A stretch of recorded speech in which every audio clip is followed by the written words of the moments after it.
ആ ഇത് അമ്മ വന്നിട്ടില്ല. പിന്നെ കുറി തുടങ്ങിയ ടാക്സ് മറിക്കണ്ടല്ലോ. ആയിക്കോട്ടെ വരണം താന്നേ.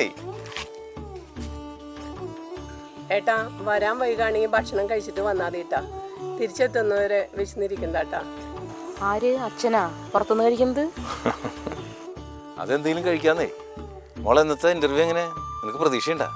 നമ്മൾ എന്ത് കാര്യം ചെയ്യുമ്പോഴും ശുഭപ്രതീക്ഷയോടെ ചെയ്യണം. ജോലി കിട്ടാതിരിക്കുക ചെയ്യട്ടെ, നമുക്ക് ട്രൈ ചെയ്യാന്നേ. അല്ല ഞാനിത് ആരോടെ പറയണത്? ഇതെല്ലാം എനിക്ക് പറഞ്ഞു തന്ന അച്ഛനോടോ? മോൾക്ക് ഈ ജോലി കിട്ടും, അച്ഛൻ്റെ മനസ്സ് പറയേണ്ടത് കിട്ടും. അതാണ്. അന്ന് നിങ്ങൾ പൊക്കോ, സമയം കളയണ്ട.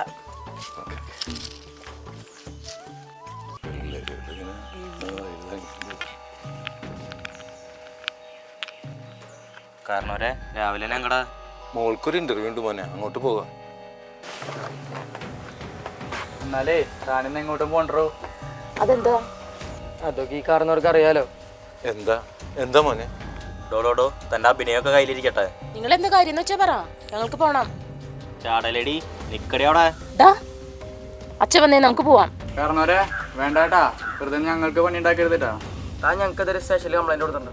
മോനെ അതങ്ങനെയല്ലടാ, ഞങ്ങളുടെ വീട്ടിലേക്ക് പോണ വഴിയല്ലേ, മോൾക്ക് ഇതിലേക്ക് എപ്പോഴും പോകണ്ടല്ലേടാ. നിങ്ങൾ എങ്ങനെ ആയാലും അതൊരു ബുദ്ധിമുട്ടല്ലേ. ഡോ താൻ ഞങ്ങൾക്കെതിരെ കേസ് കൊടുക്കാറായില്ലേ?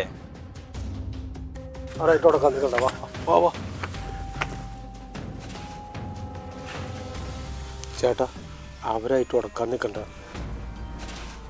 തലയ്ക്ക് വെളിവില്ലാത്തവരാ. ഒരു സോറി പറഞ്ഞ് രക്ഷപ്പെടാൻ നോക്കാൻ നമുക്ക്. എന്തും ചെയ്യാൻ പഠിക്കില്ല.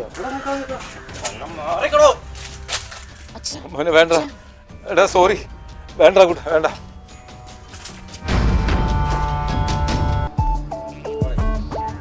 എന്താ പ്രശ്നം? പ്രശ്നം അന്വേഷിച്ചാൽ താനാടോ. സംഭവന്മാരെ ആവശ്യത്തിൽ ഇടപെടാതെ വീട്ടിൽ ഇരിക്കാൻ നോക്ക്. അങ്ങനെ ഞാൻ പണി തരൂട്ടാ. 80s അമ്മാവൻ അത് കൊള്ളാലോടാ. പിന്നെ ആവശ്യമുള്ളതാണോ ആവശ്യമില്ലാത്തതാണോ തീരുമാനിക്കാൻ നീയെ കാരണ. ഡോ വെറുതെ വാങ്ങി കൂട്ടണ്ട, നിങ്ങളൊക്കെ ഒന്നിനും കൊള്ളത്ത് ഓൾഡ് ജനറേഷനാണ്. ആടി കിട്ടണമെങ്കിൽ വീട്ടിൽ പോടോ, ഇല്ലെങ്കിൽ നീ എന്നെ തല്ലൂടാ. നീ കുറച്ച് നേരത്തെ പറഞ്ഞില്ലേ 80s അമ്മാവൻ? നിന്റെ പോലെ ഈ ഫോൺ പിടിച്ച് തണുപ്പിച്ച കൈ അല്ലടാ അത്. 10-18 വയസ്സ് തുടങ്ങി നന്നായിട്ട് പണിയെടുത്തിട്ടുള്ള കയ്യാ. നീയൊക്കെ ഓരോ ഉഡായ്പ ഈ പരിപാടി കാണിക്കുമ്പോ മിണ്ടാതെ പോണത് നിന്നൊക്കെ പേടിച്ചിട്ടല്ല, പിള്ളേരല്ലേ, ഒരു തമാശയില്ലെന്ന് കഴിച്ചിട്ട് മാത്രോ. പിന്നെ വലിയ അഭ്യാസത്തിന് ഇറങ്ങിയാല് നീ ഈ കൂട്ടത്തിൽ ആരെങ്കിലും ഒരാളുടെ മേത്ത് നിന്റെയൊക്കെ കൈ പൊന്തിയ